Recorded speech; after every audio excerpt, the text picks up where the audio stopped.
ito mga kabalitan, kabalitaktakan, tayo po'y pinalad na makakausap ang isa pa ring suki ng programang ito.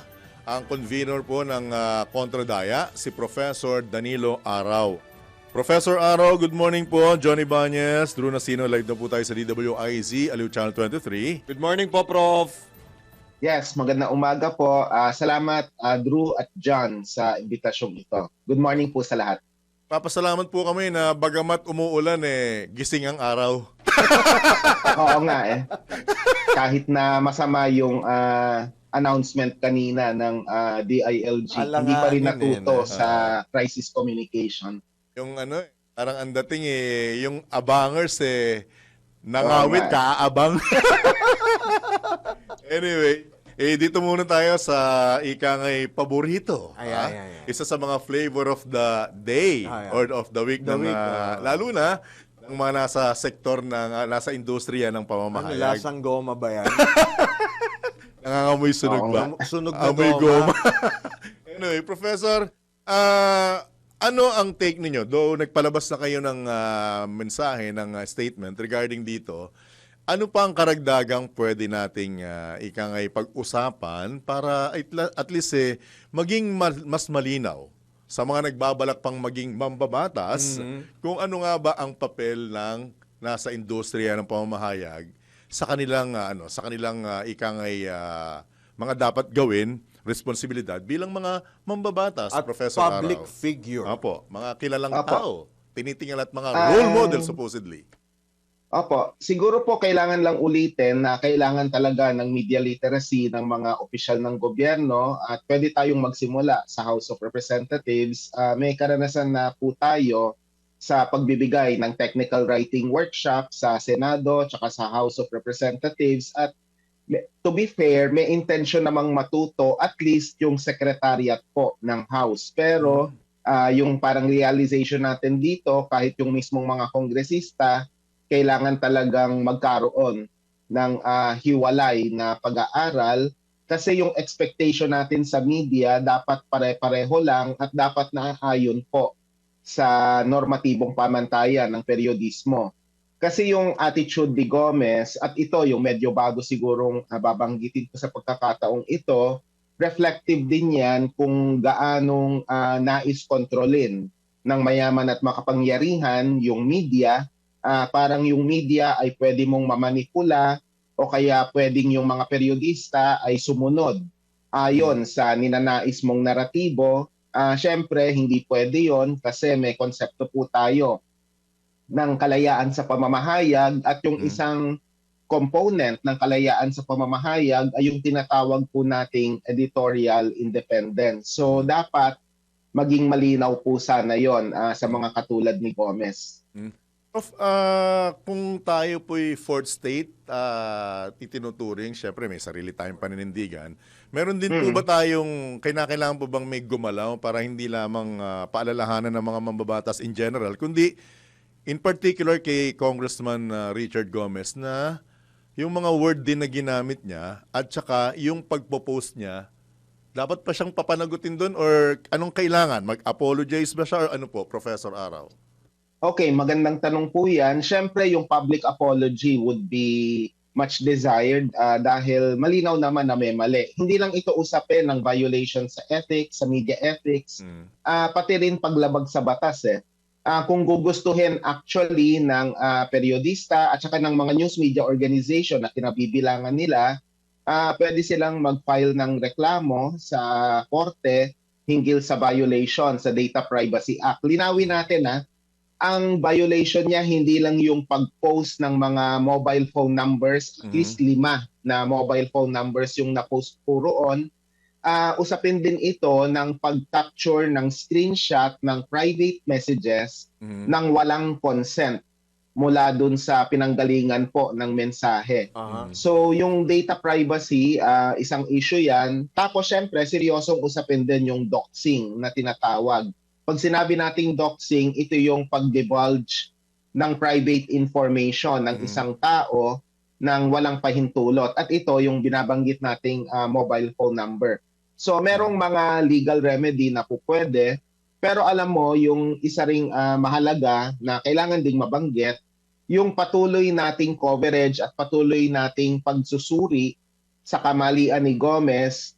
Crucial po yan kasi sa korte ng public opinion, dapat po yung publiko hindi mamimislead ni Gomez na baka isipin ng ilang mga tao, tama yung ginawa ni Gomez at puro bayaran talaga yung mga media, kaya pare-pareho yung mga tanong. So, kailangan ulit-ulitin natin yung mensahe na mali yung ginawa ni Gomez at yun na nga, dapat talaga mag-apologize po siya. Opo, Prof, considering, yun na nga, assuming na nag-apologize na siya, tama ba, bukod dun sa paglabag sa Data Privacy Act, pati sa Anti-Cybercrime Law, meron din siyang paglabag? Yung cyber libel, posible rin naman yan, although I would defer sa expertise ng abogado para ipaliwanag yung nuances ng libel.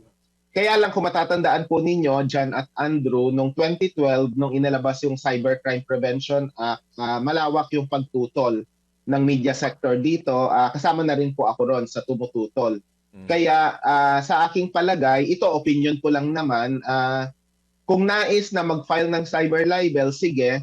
Pero kung inopost natin ito noon, medyo, hindi ko naman sinasabing asiwa, pero medyo awkward na i-advocate natin ngayon yung cyber libel. So personally, just for the record, ako kahit na ilang beses na akong ni-red tag at inape ng ilang mga tao, hindi pa rin naman ako wala akong plano na mag-file ng cyber libel. Pero syempre may pagkakaiba-iba naman yung circumstansya natin. Kaya kung gusto nilang gawin ito, sige lang, irerespeto naman po natin yon. Tama rin lamang din po naman, sang-ayon din po ba kayo sa naging reaction din yung mga kapwa niya kongresista na kumbagay ethics, di ba? Ethics Yes. complaint, mag-file ng ethics complaint, Parang Prof. at pagsabihan siya na, teka muna, ginoong kagalang-galang na kongresista, parang meron kayatang nakalimutang gawin. Sapat ba yun, Prof? Well, makakatulong din naman siguro, pero depende sa magiging pagdinig. Kung isa-subject sa censure, bibigyan ng warning halimbawa si Gomez, well, sana mag-work, sana matuto na siya. Hindi tulad nung nabanggit natin kanina sa simula ng programa na yung isang abangers na secretary, ilang beses nang pinagsabihan na may mali dun sa pag-trivialize ng mga mahalagang mensahe, pero patuloy pa rin. Sana si Gomez hindi katulad nung government official na yon kung ma-censure siya. May clue po ba, Prof. Araw, doon sa sinasabi niyong government official? May clue ba? Kilala niyo naman yun. Di ba magkapatid sila sa cabinet? Hindi na kailangan i-memorize. Alam na. Kaya nga. Prof, teka Obvious lang. naman Opo, Obvious Prof, naman. di ho ba, actually taga-UP si Richard, di ba? Si Yes. Richard Gomez. Anong kurso kinuha niya? At Mascom? alam ko kumuha rin, tama ba? Kumuha din siya ng sa Mascom units? Magtatakip na po ako ng mukha. Pero seryoso. Non-degree po yung status niya nung dekada 90. Ibig sabihin ng non-degree, parang merong arrangement na kukuha siya ng mga kurso, ilang mga subject sa buong UP Diliman. Siya na yung, di ko na matandaan kung siya yung pumili or pinili yon ng isang program advisor niya. Pero non-degree po ito. Ibig sabihin, nagpunta lang siya roon para matuto. Sana. Kasama na po roon yung ilang kurso sa aming kolehiyo. Kaya nga gusto kong magtakip ng mukha kasi medyo nakakahiya po talaga na hindi siya natuto apparently sa amin. Alam ko nag-PUP rin yan Non-tradition din yata siya Nag-non-tri student din yata sa PUP. Hindi ko lang alam kung anong course. Okay, sorry po, hindi ko na po alam yung sa PUP. Yung UP, yung UP alam ko kasi lecturer ako nung time na pumunta po siya roon. Pero 'di ba, supposedly artista ka, ilang dekada, alam mo naman na dapat 'yun, 'di ba? Diba?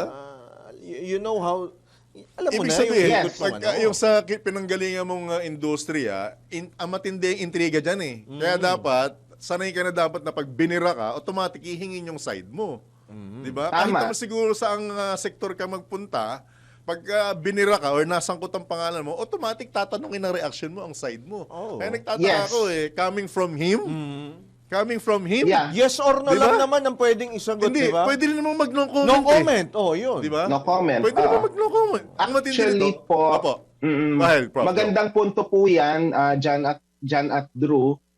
Kailangan din nating isa konteksto yung timing ng kanyang pag-post. Kasi Opo. kung matatandaan ninyo, nangyari ito sa gitna ng kontrobersya ng dalawang veteranong periodista na naglabas ng fluff pieces hinggil sa isang couple na na government contractor. Aha. So syempre merong di naman paninira pero may kritisismo sa media na nangyari noon. So siguro ito ay haka-haka ko lang naman dahil may diskusyon tayo. Baka nakita niya yung posibilidad na ito yung magandang pagkakataon para i-criticize din yung media. Nagawa naman ito ni Vico Soto, tapos maganda naman yung reception sa pinost ni Vico Okay. Soto. Baka naman itong pag-post niya magkakaroon ng Vico Soto 2.0. Prof, So may may banggit ganong dyan eh. anggulo rin. Opo, may banggit dyan yung mga narinig ko eh. Ang tawag dyan is, quote-unquote, saw-saw. Opo. Posible. Oo. Posible rin yun. Ganun ang Diba? gusto niyang mangyari. Parang makikiride. Sumabay siya. Sumabay siya doon Diba? sa trend. Mhm. Kung timing ang ating pag-uusapan, syempre hindi naman natin sinasabing yun talaga ang gusto niya. Pero dahil sa ayaw nga niya magsalita at nananahimik siya ngayon at panay doxing lang yung ginagawa niya, hindi mo maisip na you cannot think about the motivation behind his work, kaya titingnan mo na lang contextually. At ito yung pinaka-proximate cause na maiisip po natin. Po. Bukod pa, yung isa pang anggulo rito, pwedeng dinadivert ni Gomez yung attention mula dun sa kanya papunta sa media. Kasi matindi kung susuriin natin ng mabuti, seryoso usapin yung yung sinabi ng mayor, di ba? Sa Leyte na proyekto niya. Siya yung nag-sign off dun sa nasirang flood control project. Tama, dagdag ko lang meron kasi kaming nakakausap na dating alkalde na binabanggit nila na hindi sa kanila lumalapag Mukhang talagang mga congressman ang talagang napupuntuhan ng ng mga flood control project. And at the same time, with your indulgence sa Professor Araw, ang matindi nito, bumakbak kasi si Congressman Gomez before kay Mayor Magalong, Yes, di ba? yun. Tapos, Correct. nanahimik. Tapos biglang nung siya na ngayon ang binabakbakan, syempre, natural, hihingin mo yung side nung Yes. binabakbakan. Kaso, ang dating, dahil pare-pareho ang binabanggit niyang line of questioning, ang feeling niya, spin. Di ba? Yun na nga po Diba? Kaya nga dapat talaga na maging straightforward si Gomez, mag-apologize siya. Kasi nga hindi naman porke pare-pareho yung tanong o pare-pareho yung issue na magiging paksa sa kanyang interview meron ng conspiracy. Normal naman yan na gawain ng periodista na mag-interview at saka sa mga news media organization, napaka-irresponsible mo naman kung hindi mo tatalakayin ang mga mahalagang paksa. Tama. So ano ba yung hinahanap ni Gomez na subject ng interview niya? Yung personal ba niyang buhay, yung gusto ang niyang susunod ko. i-feature, yung mga ganon, di ba? Sana isusunod ko. Kasi napaka-awkward naman kung halimbawang malaki yung allegation ng mayor laban sa kanya at ang i-interview mo, Congressman, kamusta love life mo? Hindi naman Oo, pwede. yun. Babalik ka ba sa pag-aartista? Ano na ba ang height mo ngayon? Ano na ba ang timbang mo ngayon? Irrelevant naman Diba? yun, di ba? Basta magalit ka pag napaka-irrelevant. gano'n. Diba? Oo. Although may mga news media organization na ganon ang gawin niya. Pero hindi naman yan DWIC, hindi naman kayo kulto So Salamat. okay lang yan. Salamat po, Medyo bro. Salamat. tumaba naman ang puso namin doon, Professor Araw. Anyway, Okay na ako. Right. Baka may mga... Prof, baka may karagdagan ka pa. Go ahead. Okay, siguro po hinggil sa paksa ni Gomez, talagang kailangan po talaga ng media literacy ng mga mayaman at makapangyarihan at hindi dapat gumawa ng anumang batas o anumang hakbang para supilin po yung malayang pamamahayag. Kasi nakikita po natin sa actuations ni Gomez na talagang iniisip ng mayaman at makapangyarihan na pwedeng mamanipula yung media o kaya umayon sa kanilang naratibo. Kailangan po nating sama-samang protektahan yung kalayaan sa pamamahayag at dapat magbigay tayo ng kaukulang respeto po sa mga periodista at manggagawa sa media. Hindi lang simpleng trabaho at hindi biro. Yung ginagawang trabaho po nila, lumulusong po sila talaga sa baha para lang ibigay yung pinakahuling balita Apo. at yung lalim ng pagsusuri ay makakamtan lang natin kung bibigyan po natin ng kaukulang kalayaan yung ating mga periodista at manggagawa sa media na gawin yung trabaho po nila. Huwag po natin silang apihin, huwag po natin silang supilin, bagkus lalo nating ipaglaban yung kalayaan po sa pamamahayag. Alright. Maraming salamat Po. po. Salamat Professor po, Prof. Araw, maraming salamat sa pagkakataon at huwag ka pong magpaka-relax dahil sa mga susunod na araw. Bubulabugin ka namin ulit on your free time. Thank you, Yeah, Prof. walang Good morning. problema. Ingat po, Ingat po. ingat. Good morning. Thank you so much. Alright. Ito po mga kabalitaan, kabalitaktakan, si Kontra Daya Convenor, Professor Danilo Araw.